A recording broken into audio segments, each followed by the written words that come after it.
Ladies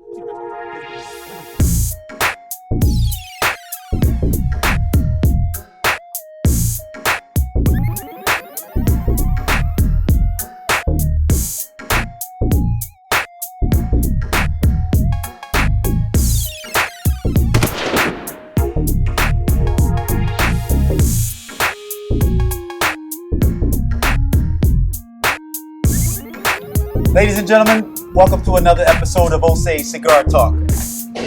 Again, you're in for the setup. You're watching us get our things together, get our drinks ready, our cigars ready. Sit in, take a look. We'll introduce you to our guests when we're ready. Yes, indeed. Yes, indeed. Oh, I'm going to do this one since it's on our list. All right. The Project 40. Glass right there. Oh, cool. And Aaron, you said you had this before? Yes. And you too, Mizzay? No. I had the 40. I just got it recently at an event. At the event. Yeah, at the event. And speaking of the event, we went to an event and we have some clips. We'll show you some clips throughout the show. When we take a break, Dwight had to go to the bathroom. We'll show you a clip from the Cigar Fest. We have with us actually though Keith Clarkson. Keith Clarkson works at Smoker Zone in Philadelphia, Cigar Lounge in Philly. You want to tell the audience a little bit of your background, who you are, how you got in the business? All right, my name is Keith Clarkson, a.k.a. Beef Aficionado. He said I basically work at Smoker Zone as a purveyor of fine cigars, premium cigars that you see here. I've been smoking a little over 15 years, but really got into the lifestyle of cigars about 10 years ago. I've been working at Smoker Zone for only about 2 years now. And it gave me a lot of insight in the lifestyle and let me meet a nice amount of wonderful cigar smokers, brothers and sisters of the leaf. I enjoy the lifestyle. It's a lifestyle that brings people together that you would typically not be able to meet in any other circumstances. I enjoy this lifestyle. I enjoy meeting the people. I enjoy smoking, talking sports, talking alcohol, talking cigars. Cool. So you've been there for 2 years. Yeah. Does it seem like 2 years to you? Nah, it actually seems like about 10. It's going by slow, you're saying? It's literally like every day I walk in that store, and I love this about that place. I'm never a customer, no matter if I'm not working or not. I'm always an employee, and I love that because that makes me feel good that people kind of have the okay to come to me and ask me a question about something, or they feel comfortable enough to walk up to me any time and say, listen, I need this, I need that, where can I find this, think about that. That makes me feel good because it's a lifestyle. Mm-hmm. And if you're in a lifestyle, you don't turn it off. It's always in you, Okay. Gotcha. In a chicken or the egg scenario, which came first for you? Smoking cigars or working in the industry? Definitely smoking cigars. I had my first cigar a lifetime ago. I was on a business trip with another company I used to work for, and we were doing security, and the person who had the event decided to give us cigars to celebrate the event. And it was an H. Upman. I'll never forget. It was an H. Upman. And I hated it. I hated it with a passion. That's a bad first cigar. It is. And I said to myself, there has to be something about these cigars. If there's millions of people smoking them, it can't be that bad. Right. So that following week, I went out and got a couple books. I read up on them. I read what I did wrong. And I started that way and actually went from that to learning about the lifestyle and diving right in. Cool. Yeah. So Keith, going on to that aspect, I know you have great knowledge with smoking cigars, so how would you advise a novice? Well, people come up to me the first time in the lounge and say, I've never smoked before, or I had a cigar at my buddy's bachelor party and I didn't like it. Mm-hmm. And the first thing I say to them is because your palate's not built like their palate. Your palate's still new to the cigar life. So you have to cater to that palate. So I'll give them a plethora of different cigars they can smoke on. Basically, the Connecticut leaf, which is one of the weaker leaves that you can get, they can help you learn on the cigar. Basically, you're going to learn how to smoke it. You're going to learn what you're looking for. You're going to learn how to really sit there and focus on the different blends of the cigar with the Connecticut wrapper. I'll put them on something like that, and I'll give them a Toro size or smaller so that they can actually learn on it. And it's about a 20-minute smoke because they're not really comfortable. They're not wasting their money and a cigar because they might want to put it down. Right. Yeah.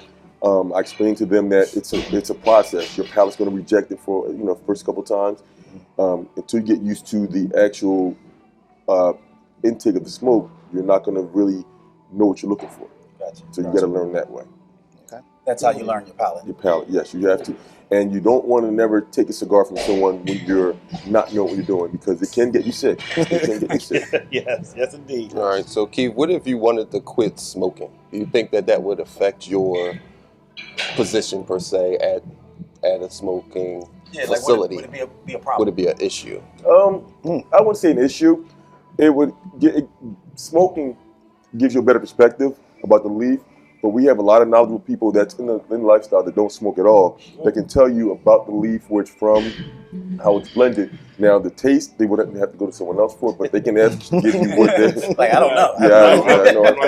But they can give you the knowledge you need to get to where you need to be. If they tell you it's a peppery, or if it's, has cocoa scent, and that's what you like, then you can go for it.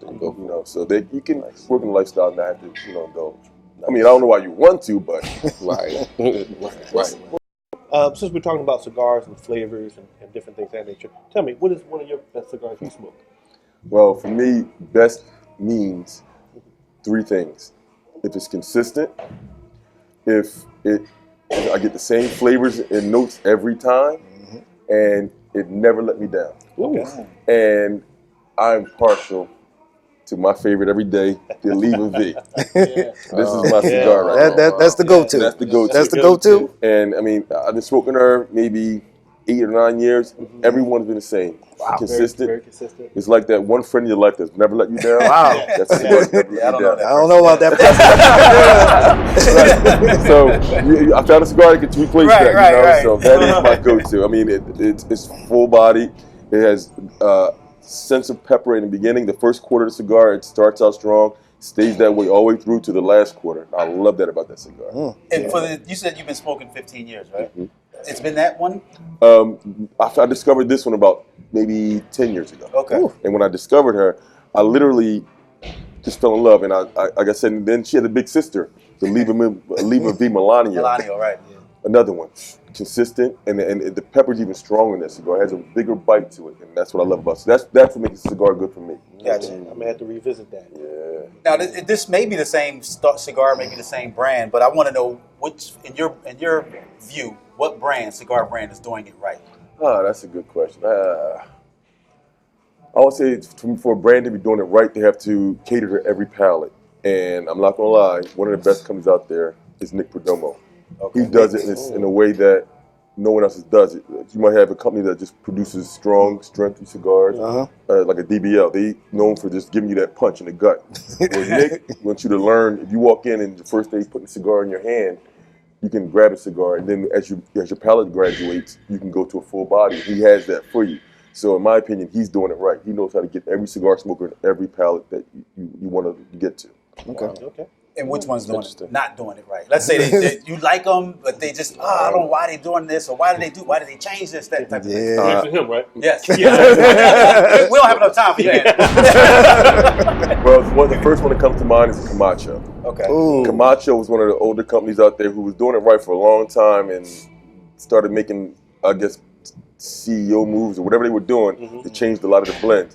My favorite of that brand was the Triple Maduro. I mean, it was a cigar it was just put me in my butt the first 10 minutes of cigar. Wow. Then I started, which color label is that? it's the black one. Okay. Black Yeah. label. Okay. And Power band. And one time I smoked one, I said, hold up, I know my palate's not that strong anymore. Yeah. So I laid off cigars for about a week, grabbed another one. Didn't do anything for me. That let me know that something happened, and I read up. Yeah, they changed the blend a little bit. I'm like, why would you change do that, perfection? right? It was working for us. Everyone that smoked it. If it's not broken, don't fix it. Yep. Exactly. That's my saying. Wow. Exactly. I got next one.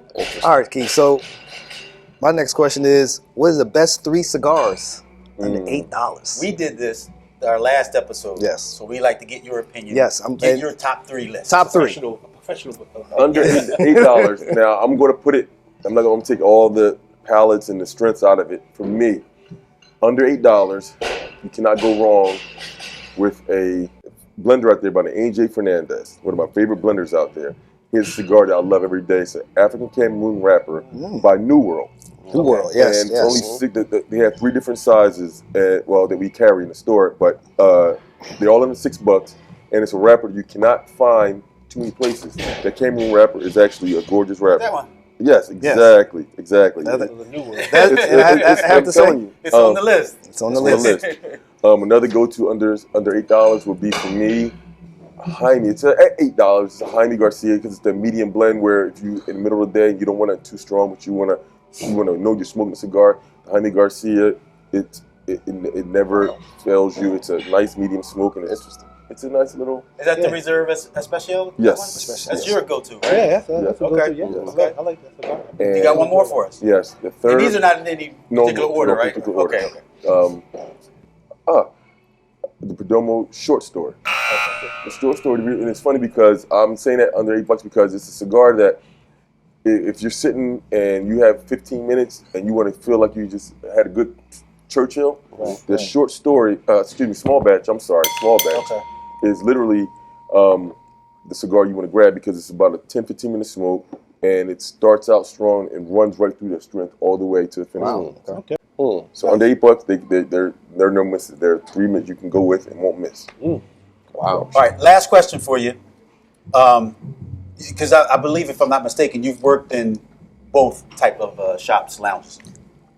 What are the differences, and maybe let's say what are the pros and cons of working in a mostly black cigar shop and then a mostly white cigar shop? You mean like clientele-wise? Yeah, I attended a shop mostly frequented Right. by black people of color, Spanish, and then ones that mostly frequented by white.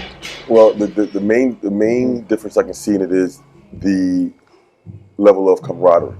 Okay. Because we socialize, in my opinion, the same when it comes to leaf, but we socialize separately or differently when it comes to just interacting with each other. Right. We can sit around and talk all night about BS stuff, and it won't really affect anything. We're just having a good time, you know. We could be doing over a game of spades or things like that, just to pass the time. Dominoes, you know.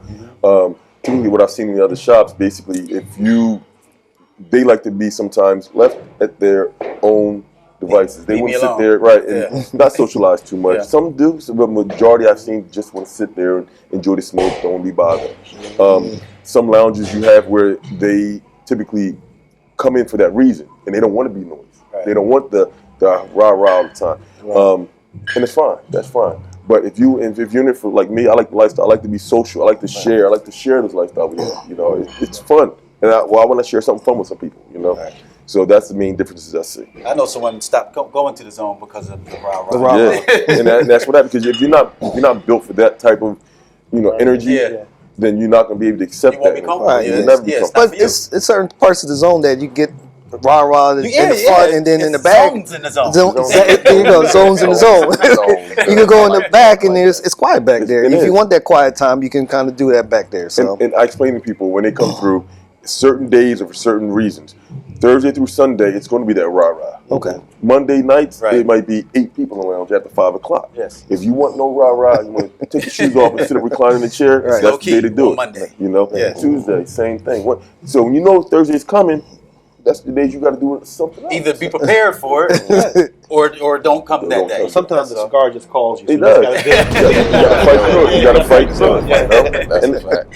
So that's what it is. You got to be able to say, what do you want to do? What do you want to feel? What's the most, like, I choose cigars in my environment based on my mood. If I'm having a good time, I'm going to go grab me a bottle, go to the lounge, smoke cigars, talk, that's the mood. If I just want to chill, I might not go to the lounge on a Thursday. I might go on a Tuesday, sit in the back in the corner, like you said, in the zone, special zone, for quiet, and smoke a cigar. Little, then when I get out of that, I got the rah-rah right there. I can enjoy it. Right. And sometimes you can find yourself, if you do want to be left alone, put a headset on.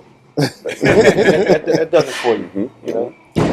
And what's great about where I work at, Smoker Zone, you walk in, if you're not being yourself, people know. When people know who you are, and you're not yourself, people call you out on it. They say, "You good? Everything all right?" Yeah, I'm just going through something. When you're ready, just talk. And that to me, it's therapy. Right. I mean, when you go in there and you can sit there and smoke and let your troubles blow in the smoke, but then you can verbally throw it in someone's ear and hear what it is and come up with a solution together. That's therapy. You're not paying nobody. You pay $10 for that. You know what I mean? You pay $10 for that. You got cigar, therapy, and some liquor. You can't beat it. So that's how my take on it. Okay, ladies and gentlemen, the next thing we have on our agenda is Mozzie's Corner. Mozzie's Corner. Mizzay's Corner. Mizzay's Corner. Mizzay's Corner. Mozzie's Corner. The nifty bag, the carrying bag for your car, to keep it in your car so you know where it's located. Now, for me, I have, for if you're driving, you want to smoke in your car, I have an ashtray for that. So you put this in your cup holder, and you can put your cigar inside here as well, and go about your business. If you're one of those who like to smoke in their car. And you can also hang this particular one in your windshield a little bit, on your side mirror, on your side. So the door. That's of awesome. the door, yeah, of the door. So that's fantastic for that. And it's plastic, so if you drop it, it won't break. And it's for in the car, outside the car, inside a lounge. But if you're a guy or a woman who likes to smoke a cigar but don't want to smoke in her car or his car, but you don't want your cigar to go out, or you want to make sure you get to the next destination. What I do, because I don't smoke in my car anymore, is I use one of these type of ashtrays by Cigar. Yeah. And I like to place it inside here, let it sit up just like this, and I put it in the back somewhere, secured in the back of my trunk or something like that. And so then when I get to my destination, then I can just take it out and then smoke it, continue to smoke it. Now, also, for those who like ashtrays, I always suggest if you're going to be traveling with an ashtray, don't travel with a glass ashtray, because again, we can be clumsy. Get a nice metal ashtray that it may fall, it's sturdy, it won't bend on you or anything of that nature, and it's easy to clean. So Drop it on the table. Whoa. Nice. yeah. So yeah, a good ashtray. Always have a good ashtray. If take it to a lounge. Sometimes lounges definitely have ashtrays for you if it's available for you. So sometimes you may have to bring your own ashtray. So that's just my Mozzie's Corner for today. Nice. Appreciate it. All right, last thing. I think I might have said that was the last thing, but we're going to go around. I like to know what everybody is smoking today, and if you're drinking, what you're drinking. We can start with Aaron. All right, so right now I'm smoking the Quesada Oktoberfest. This cigar definitely came out about 9 years ago, but it's a really it's totally a cigar that everybody looks past, and it's a very good cigar. Very good cigar. So why do you think people look past it? I think it's just that it's kind of a boring band, to be honest. Yeah. And a lot of people don't know the company Quesada. Like, they really look past them because their other band that they have is just one little blue stripe and says Quesada in gold letters, but people just look past it. So it's a really good cigar, though. Really good, really strong. It's definitely medium plus. Yeah. Okay, well, I'm smoking Mizzay Littlejohn. I'm smoking a Perdomo Sun-Grown, a classic right here. Classic. I definitely enjoy this cigar. Nice. How is it? It's a medium to full body strength there, and the draw is fantastic. So, and it's burning nice and even for me. Yes. Cool. Another Perdomo coming up? Yep. I'm smoking the Sun-Grown Habana by Nick Perdomo. It's a puro, which means its wrapper, binder, and filler all came from Nicaragua. It's a medium blend, full body, nice oily complexion. This is my middle of the day. Get ready for the rest of my good heavy smokes. Nice. I am smoking an Alec Bradley Project 40. It's actually on the top 10 list for famous smoke this year. Not too pleased with it. I'm struggling a little bit. Oh. The burn is even, and it looks nice, and the ash looks nice, but I'm not overwhelmed with the flavor. And like I said, the strength is not for me. It's a little mild for my taste. All right, I'm smoking an LFD Andalusian Bull, Dominican wrap. Fuller is Ecuadorian, I think. Yes. Yeah. It's full body. Starting off my day hard, so I'm going hard, go home. You know what I'm saying? So that's how I'm starting my day. All right, gentlemen, that's another show. Thank We you. appreciate you guys viewing our shows. We are the Osaje Cigar Talk TV show. Let's just go around, let everybody know who you are. I'll start. I'm Bruce Johnson from Osaje Cigar Talk. Oh, our guest. I'm Keith Clarkson, a.k.a. Beef the Aficionado. I'm Aaron Reid, Osaje Cigar Talk. I'm Mizzay Littlejohn. And I'm Dwight Archer.